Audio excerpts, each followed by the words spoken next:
Coming up in today's newscast, explosions reported at a Syrian airbase in Damascus. The Trump administration cuts all funds to the UN's chief Palestinian refugee agency.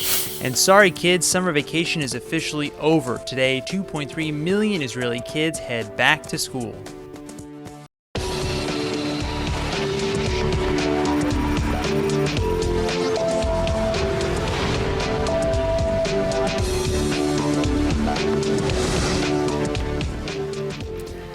A series of explosions rocked a Syrian base near Damascus late last night. Many sources immediately identified Israel as the source of this alleged airstrike following social media posts of explosions at the Mazeh military airbase. The Syrian government, however, has actually denied Israel is behind this attack. In fact, they claim no such attack took place at all and that this is merely the result of a technical error that turned quite deadly. Multiple casualties have been reported at the scene. Despite official Syrian denial that this was the work of foreign airstrikes, a Syrian war monitor has called this the result of a, quote, possible Israeli missile which hit a munitions store, setting off successive explosions, end quote. Some say as many as 5 missiles were seen striking the airbase, which is known as an asset of Syrian President Assad's regime. Syrian military sources, however, say this is merely the result of an electrical short circuit, which had a chain effect leading to the explosions. Israel, for its part, has remained mum, as per policy, on any alleged activity. Ironically, it comes right as top U.S. officials are in Israel discussing Syrian policy with Israeli leaders. Now, at this point, this airstrike, if it is in fact an airstrike, would seem to follow past Israeli counterattacks almost to the letter, save for one crucial detail. In the past, IDF forces have typically targeted Syrian sites with known links to either Iranian proxy forces or Hezbollah connections. At this time, it doesn't immediately seem as though the Mazeh base had any such direct or known links. But the IDF has consistently demonstrated that it will act as it needs to in order to prevent enemies from gaining footholds that threaten Israeli sovereignty. Though the details are still blurry, this could very well be one such case, an Israeli preemptive strike made under cover of night to keep Israel's enemies at bay. Well, confirming the reports of the last few days, the Trump administration has just announced that the United States will halt all funds to the UNRWA, the UN's chief Palestinian refugee agency. Now, for the time being, the White House will continue allowing regional allies to continue dispersing their funds to UNRWA, but clearly the long-term goal of this seems to be the eventual and total dismantling of the UN's Palestinian agency altogether in the near future. Palestinians have condemned this move of the Trump administration. For them, it throws the fate of some 5 million regional Palestinians, many of whom have lived in refugee camps their entire lives in Jordan, Lebanon, Syria, Gaza, and the West Bank, into total jeopardy. Palestinian leaders say they're preparing to take this matter to the UN for a global resolution. Israeli leaders, however, have largely praised the White House for halting funds to an agency they claim has distorted its original goal of helping the Palestinians. Many have accused UNRWA of providing a smokescreen for anti-Israel resistance or even terror. I suggest a gradual conversion of all funds going to UNRWA to other agencies that deal with the question of refugees and actually have criteria. This will not have negative effects. It will have positive effects because the perpetuation of the dream of bringing the descendants of refugees back to Jaffa is what sustains this conflict. European leaders have responded to this news by saying that although UNRWA may indeed be imperfect, it remains the only agency dedicated to helping millions of Palestinians, the offspring of over 250,000 who were expelled from Israel following the 48 Independence War. This population today receives a somewhat unique status as refugees despite being in its second or third generation since that original expulsion. For many, this budget cut is the first sign that America may be seeking to block the Palestinians' self-proclaimed right of return to immigrate back to their original descendants' homes in modern-day Israel. Some say this is almost identical to the Jewish right of return that resulted in the creation of the modern-day state of Israel. But for Israeli leaders, this creates an existential paradox, because the influx of millions of Palestinians into the country would mean the end of the Jewish majority nation-state they intended. But make no mistake, Trump's decision is nothing short of a very significant policy shift, one whose implications are still being weighed. Returning now to our studios to discuss the implications of a bankrupted UNRWA is founder and executive director of the Israel Institute for Strategic Studies, Dr. Martin Sherman. Dr. Sherman, thank you for joining us, as always, of course. So the big question, of course, is what comes next? Well, the question first of all, I think we should really welcome this step because it's long overdue. I remember almost a decade ago giving a lecture in the Knesset and bringing up exactly the same reasons that have been brought up now to stop the aid. The answer is obvious. The Palestinian so-called refugees should be absorbed in the countries of residence or in third-party countries that are prepared to accept them. And if anything, the funding that UNRWA has received should be used for the integration of these so-called refugees in their countries of residence or in third-party host countries. Well, listen, I hear you saying, and I hear what you think should happen, but again, Israel was one of the many nations that agreed with the UN to create UNRWA in the first place, and this also is unrealistic. These countries this is Lebanon, Syria, Jordan, Gaza. They're most likely not going to accept massive millions of refugees. The question is why not? Because in many ways, UNRWA has been transformed from a humanitarian organization to a political organization which is using the humanitarian side to promote its political agenda, which is to perpetuate the right of return. Now, unless you accept the right of return, you have to oppose UNRWA. The right of return means basically the elimination of Israel as a nation state of the Jewish people. I mean, does anyone really believe that even if a Palestinian state were to be set up in Judea and Samaria, that it could absorb all these millions of fate-stricken individuals who are living in Syria, in Jordan, in other places around the world? How would they be able to set up a stable society if they had the sudden influx of refugees?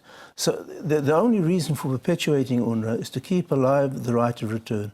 And the only way to extinguish that is to set up a program that results in their resettlement in other countries. Because there's no way that, as long as UNRWA exists and you have this overhang of a Palestinian diaspora threatening to flow into Israel, destabilize the whole region, there'll be no solution. Doesn't matter whether it's a one-state solution, a two-state solution, or a three-state solution, or 10-state solution. As long as you have this overhang of millions of refugees that will flow into any territory evacuated by Israel, there'll be no solution. Mm-hmm. Well, listen, we just heard Netanyahu say this is money that should be rerouted to other organizations, and you just brought up an interesting idea.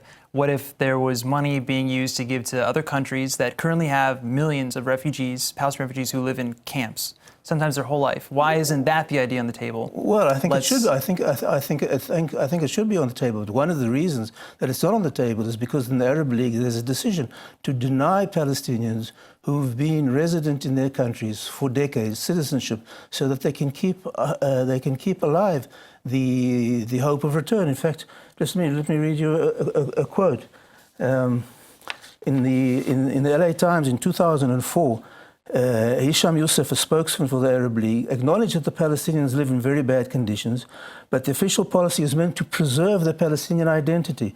If every Palestinian who sought refuge in a certain country were integrated and accommodated in that country, there won't be any reason for them to return to Palestine. Precisely the point. So the people who are most zealous about preserving the Palestinian identity are not the Palestinians themselves, it's the other Arab world who want to use them as a card to prize loose the Jewish hold of of Israel, and so they can be replaced by the Palestinian Arabs. Mm-hmm. Well, obviously, this is quite a large change in U.S. policy. It's a sea change, and like moving the embassy to Jerusalem and recognizing Jerusalem, I can just hope that this is an additional step in a very welcome change in U.S. policy, especially compared to the last administration. Well, we can only see what's going to happen. Some have warned that this will only embolden more extremist Palestinian groups like Hamas to create violence as a counterbalance. But either way, maybe we'll be back discussing that. I don't think Hamas needs an excuse. Dr. Sherman, thank you for joining us. Thank you very much. Of course. Now, the president of the Philippines is touching down in Israel later today for a 3-day visit to the country. Israeli leaders have hailed this historic visit by President Rodrigo Duterte, the first ever by a Filipino president. But at the same time, many Israelis are deeply critical of the country opening its arms to a man who not too long ago happily compared himself to Adolf Hitler. Israel's foreign ministry is praising Duterte's visit as a symbolic strengthening of regional ties and growing alliances. Indeed, Israel regularly employs several thousand legal Filipino foreign workers into the country, and each year the Philippines welcomes hundreds of Israeli tourists. Israeli businesses are increasingly eyeing the Philippines as an offshore base of operations, and intelligence relations have grown over the last several years. Still, Israelis have cautioned that this may be the latest in a series of troubling alliances with controversial leaders whose track records are sullied with disturbing war crime allegations. Duterte infamously compared his administration's mission to hunt down and murder regional drug dealers to Hitler's final solution to exterminate the Jews. In 2016, he was quoted saying, quote, "Hitler massacred 3 million Jews. Now there are 3 million drug addicts in the Philippines. I'd be happy to slaughter them. At least if Germany had Hitler, the Philippines would have," end quote, referring to himself. And for many, this analogy is not too far off. Duterte has been accused of giving his police carte blanche to essentially murder alleged drug dealers at will without evidence or trial, often in execution-style killings to the head or heart. Human rights groups predict that of the tens of thousands killed and jailed during Duterte's crackdown, the vast majority have been mostly innocent poor people. Still, this visit may have an entirely different bottom line, as the Philippines only last year began stepping up its purchases of Israeli weapons and military gear. Analysts say this visit is tied with the Philippines' true agenda to give its military an overhaul by buying Israeli tech in lieu of the more expensive American weapons options. Duterte's plane lands later this evening, and soon he'll be visiting a memorial dedicated to the Philippines' past efforts to rescue Jews from the Holocaust, a visit that for some will be a symbolic reminder filled with either vast potential or disturbing tremors of things yet to come. Lana Del Rey has just delivered some very bad news for her Israeli fans. The pop star was originally set to headline the country's Meteor Festival this week, defying BDS calls for a cultural boycott of the state of Israel. Well, in a stunning turnaround, Del Rey has just announced that indeed she is calling off her Holy Land performance altogether. According to her, it's because she was unable to schedule a dual show in both Israel and the Palestinian territories. And LTV's Camille Kadosh is here with all the details. Emmanuel, I have a feeling you're very upset. I'm very upset about this, actually. I have to let you know that this is just crazy. I didn't see this going in this direction in the slightest. I thought her original post was, first of all, beautifully written. And so, which said what? She said originally... She basically was saying that, just because she comes and performs in Israel doesn't mean that she supports the government, doesn't mean that she supports, Bibi Netanyahu. It doesn't mean anything. It means that she's coming and feeding her fans with the music that they all wish that, they could hear live. And I think that that's fair enough to come here and to perform for her fans and try to put politics aside. However, over the weekend, I was informed of a very sad turn of events, like you said, where she just simply canceled. And of course, there's so much going on. There's the BDS campaign that's going against her, Lana Don't Go, hashtag on Twitter. What isn't there? You know what I mean? There's posters. The people are harassing her via every social media. And these posters are all over Israel. So it really does make me sad that now she canceled it. Right. And look, it's very complicated because I wouldn't say she simply canceled, because in her statement she canceled and said, I regret to something along the lines of, I regret to inform my fans in both Israel and the Palestinian territories, I was unable to have enough time to set a concert in both, which was what that original statement said when she defended her choice to come. Yes. Now that in itself has been both criticism, because some say, oh, you had plenty of time. It was you who, like I think the Meteor Festival said, it was you who decided to come, and you had the time and the autonomy to make that concert happen. And that's what she also mentions. She also said, no, we booked this, we're coming. You know what I mean? In her original statement, that's what it said. We booked this, of course we're going to be here. And she'll make the effort to go to Palestinian territories and perform for both sides. You know what I mean? And then, I think the BDS movement got the best of her, and You think this is BDS? Yes, 100%. And I don't say this because I have facts, and I don't say this because she came out blatantly and saying this, but people get pressured, and it's a lot of pressure. Imagine having this poster coming around and you seeing your face along with all those things saying Lana Don't Go. And she's just one out of 9 previous ones, not including her, that have already canceled. DJ Python came out with a statement being like, I wasn't informed enough. After talking to 2 of my friends, here's the thing. After doing my research, I've come to the conclusion that I wasn't informed enough, and now I'm not going to go. But instead, I'm going to do a fundraiser to support BDS, to donate to BDS. So I don't know what information he was told or what information he, felt like he researched enough, but to go and do 180, planning on coming to Israel and then go from that to canceling to donating to BDS, doesn't add up. Sure, It really doesn't. It's, look, on one hand, what are arts and culture and music and film, if not a way to extend a message of peace that goes beyond politics? Having said that, this was an interesting conundrum for me, because as soon as she made a statement that said, hey, I'm not coming it's not a political thing, that statement was politicized Definitely. by both sides, Definitely. by 100%. BDS and by pro-government said, who said, Yes. oh, you are coming. Yes, 100%. And so that means that, in a way, there's a catch-22, because Lana Del Rey can't come truly non-politically. Agreed. Even by saying it's not political, suddenly it's political. Agreed. And that's tough for any artist. Yes, she came out with something in her original statement that I really think stuck out with a lot of people. She said, "I perform in California all the time, and I do not support our president, Donald Trump. So why can't I perform somewhere else?" Which is so true, and a lot of artists need to look at it like that. Right. Music is universal. Exactly. They're coming here for their fans, which are international, which have no boundaries and have no political agenda when they come to your concert. They want to come hear your music and they want to come hear your talent, and it's really unfortunate that this is how it ended. Yeah, and I think a lot of Israeli and Palestinian fans are just disappointed not to see her come play at all. And the Meteor Festival in general, everyone was really looking forward to all these artists, and it really is upsetting. Bad news, bad day for you, Manuel. Bad day for all of us now. Sorry yes, thank you. Manuel, thanks for coming. Thanks. Of course. So there are a lot of fields in business that today are in bad need of reformatting. Maybe it's to update operations, or maybe it's just to digitize certain processes. But sooner or later, everything needs an upgrade sometime or another. Well, Code Oasis is an Israeli company that's paving the way for companies to enter the digital age. And joining me now with more is the CEO of Code Oasis, Amir Golan. Amir, thank you for joining me. So what do you guys do exactly? So Code Oasis is a software company. We are specialized in developing high-end software for various types of businesses, with emphasis on digital, and also the aspects of taking them to the next generation of software. Sometimes we help them expand their own development, and sometimes it's to be their development team. Sure. Now, when we're talking about technology and computer systems, when you say the next generation, that's a very small window these days, right? Like computers and systems are upgrading really fast. Yeah, it's upgrading really fast, and also technology is moving rapidly, and sometimes we just help them cope with that need. Also, for example, we're working a lot with the insurance field. The insurance companies at the moment are looking to see what they can do with digitizing their processes.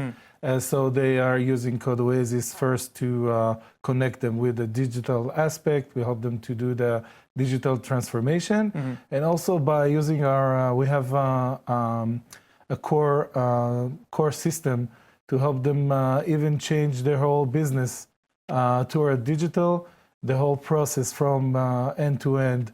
When you talk about insurance policy, we can help them with that by using our software, which is very fast, very rapid. They can add more products. It's scalable, and it can help them, new and old insurance companies, with the new age. Sure. Do you find that a lot of companies are still doing things very much on paper, very analog? Yeah, you'll be amazed how many companies are still at that. Sometimes they just don't know how to do it. They need the help. They need first of all, the business to the whole digital transformation is first of all to think how to do it and what's the way to do it. And sometimes they approach it as, social media, or just let's do a website or an application. Sure. But a more elaborate, let's say, a whole aspect of it is something that a company like Code Oasis can help with these companies. Cool. So you're the guys bringing us in a digital age. Amir, thank you so much. Keep up the good work. Of course. Now, for most of our American viewers, today is the last day of the summer holiday before kids head back to school. But here in Israel, today was actually the very first day of the new school year. Israel has something around 2.2 million kids packing their backpacks today. So as you can imagine, some of them have been dreading today. Others have been anxiously excited for it. And of course, parents have been mostly counting down to it. Yes, you could almost hear the collective sigh of both relief and agony as 2.3 million Israeli school kids march their little brains back to school for the new school year. Israel's Education Minister Naftali Bennett has promised that this year will be one of unity and uniqueness. Israeli innovators have gone on to impact the world's medical, technological, and artistic industries in unprecedented fashion, but it all begins right here in kindergarten, elementary, middle, and high school. Our hats, of course, also go off to nearly 200,000 teachers who head back to school today as well, with a very important job in front of them, the sculpting of those 2 million plus minds. Today's big day is marred with a minor setback, though. Staffers of Israel's daycare centers are conducting a nationwide strike over a wage dispute. This unfortunately means that roughly 80,000 toddlers missed their first day back, unexpectedly extending their summer break by another unseen number of days. Israeli tennis pro Julia Glushko has just been eliminated from the U.S. Open tennis tournament following a 50-minute match against Japan's player Naomi Osaka. And this comes after a very memorable win in the first round last week against one of the top-ranked tennis pros in the whole world. And even if you're not a big tennis fan, that first match was really something to watch, one of the most dramatic games in recent memory. Al TV's Joy Gabijon is here to tell us all about it. Joy, tell me about Julia's performance in that very first round. Thanks, Brett. So before we get into the story, I wanted to give a little background here. Okay. We're talking about Julia Glushko, who is 28 years old and is one of Israel's best female players right now. She's ranked 162 in the world, but her highest rank was 79, which is very high, actually. And not long ago, 2 months ago, actually, she won the women's single title at the International Tennis Federation tournament that took place in Canada. And for this one, she took home $60,000. Wow, I'm in the wrong business. I should have been a tennis player, maybe. Well, obviously, it's a shame to note that she's already been knocked out of the U.S. Open now. But at least we have that first amazing game, right? I mean, yeah, it was actually amazing. So last week, Glushko found herself matched up with Romanian opponent Monica Niculescu, a very strong player who's currently ranked at 62nd in the world. Wow. And remember that Glushko herself ranks in only at 162. Right, so that's like kind of a David versus Goliath type match right there. Yeah, things indeed look grim for Glushko, especially in the first set of the match where she lost 3-6. Niculescu is one of the most aggressive players in women's tennis, with a very extreme and unconventional style of holding the racket and slicing forehand. But Glushko stunned the crowd and surprised everyone in the second round by adapting to the style. And yeah, in tennis, I know that's really impressive to move so fast. I can only imagine that she stepped up, for that second set is what I understand. You're right, yeah. Actually, in the second set, she definitely stepped up, taking a commanding lead of 4-0. Wow. But this didn't last for long because suddenly the entire match took a very unpredictable turn. Glushko sustained what for most would have been an ending game injury when her knee smashed into the net post, sending her crashing to the ground. And that's, of course, when the entire event stopped. And at first, Israeli coaches feared the worst. Yeah, I saw that, and I'm looking at the images now of that playing out. I mean, Glushko was on the floor. She was on her back, crying, clutching that knee. I mean, that really seemed like the end. Yeah, it actually did. It really hurts to watch it. And what came right after was even more dramatic. In an incredible show of sportsmanship, we could say, her tennis opponent was actually the first one to spring into action. Wow. Niculescu quickly rushed ice to Julia as medics raced to the field, and now for most players, this would have been an automatic forfeit. But not for her, because Glushko emerged from the medical tent with her leg all wrapped up and racket in hand, ready to continue. Now, Glushko powered through to win the second set to tie the overall score, and then came up victorious in the final third-round tiebreaker, 6-4. Needless to say that this was quite a match to witness. Yeah, wow, that is one for the history books. Now, I can imagine that, unfortunately, that injury probably played into the second round, right, when she faced Osaka in round 2 of the U.S. Open. Yes, Glushko couldn't really practice in between the games. So yeah, well, we wish her a full and speedy recovery, of course, and hopefully we'll be seeing her in the next tournament, and we'll see her win the gold finally. Hopefully. Yeah, Joy, thank you. Thank you. And now for our Hebrew word of the day. Well, now that Lana Del Rey is officially no longer coming to perform in Israel, everyone's feeling a whole lot of regret. And that's why today's word is harata, which means regret.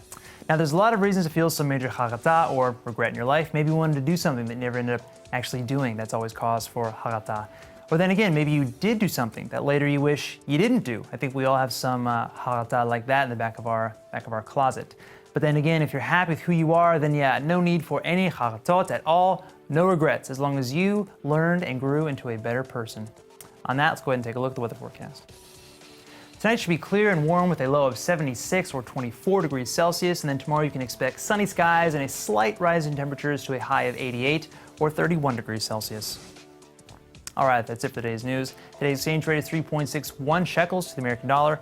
Remember to sign up for our daily newsletter at ILTV.tv, and don't forget to follow us on Facebook at Israel English News, and of course on Twitter at ILTV News. I'm Brett Allen Smith. Thanks for watching.